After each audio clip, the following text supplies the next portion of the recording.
Well, hey there, moviegoers. This is Alex again with another... They took my couch. I'll just do it on the floor this week. Sorry I couldn't get a video out last week. I had some finals to do and that kept me pretty busy, but I'm back this week. This week I want to talk to you guys about The Tourist. The Tourist, rated PG-13, is directed by Florian Henkel von Donnersmarck, starring Johnny Depp, Angelina Jolie, and Paul Bettany.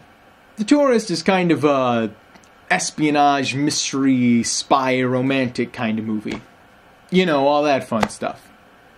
So first in the cast is the great Johnny Depp. I've been waiting for a chance to review one of Johnny Depp's movies.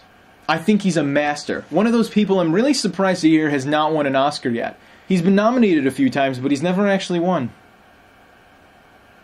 Anyway, I'll always go see one of Johnny Depp's movies because even if you don't love the movie, it's always fun to see at least once. In The Tourist, he plays a math teacher from Wisconsin who takes a trip to Venice just to get away. He meets up with a mysterious woman on a train and ends up getting mixed up in all this crazy, spy messness. And then the two of them have to get each other out of it.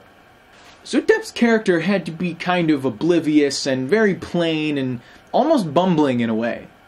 Now he's famous for playing very, savvy and eccentric characters.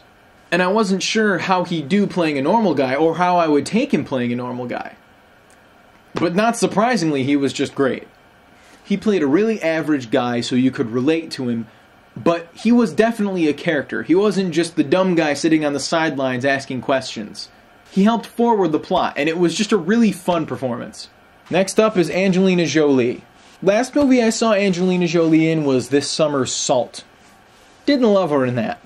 And I've never really been that big into Angelina Jolie anyway. But in The Tourist, I actually liked her.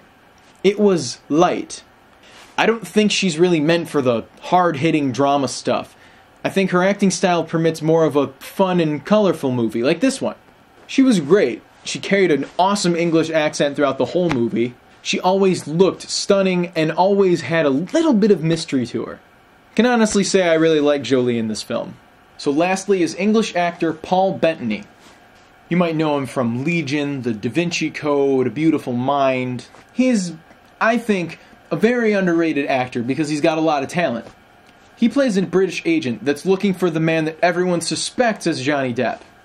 He kind of acted sort of maybe like the villain, but a villain whose heart was in the right place. He more so just kept getting in the way of everything, but only because he was doing his job. I liked the way he played a character that you could laugh at, but then the next moment you could really identify with him. He was a little more complex than you'd think his character would be, and it was just another really fun part of this movie. So when I was watching the previews for this movie and I was reading up on the production history of it, I wasn't really all that excited.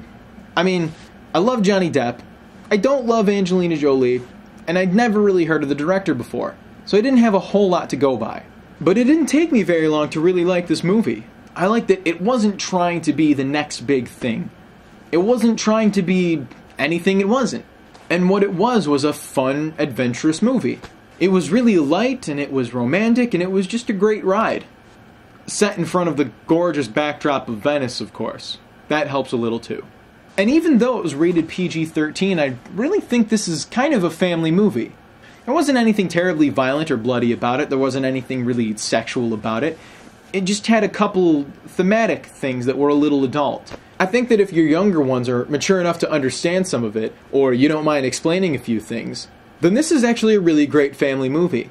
It's kind of in the same league as Pirates of the Caribbean. If you can take your kids to see that, you can take your kids to see The Tourist. In conclusion, I would like to give The Tourist an 8 out of 10. I think this is just a perfect anytime movie. You can just go see something cool that doesn't force you to read into it too much. But there's a big twist ending that still leaves you with a little something to chew on. And again, it was just great fun. So, that is it for this week's edition of Talkies. Signing off for FingerLakes1.com, my name is Alex Sinacropi, and what I really want to do is direct. I'll see you guys later. FingerLakes1.com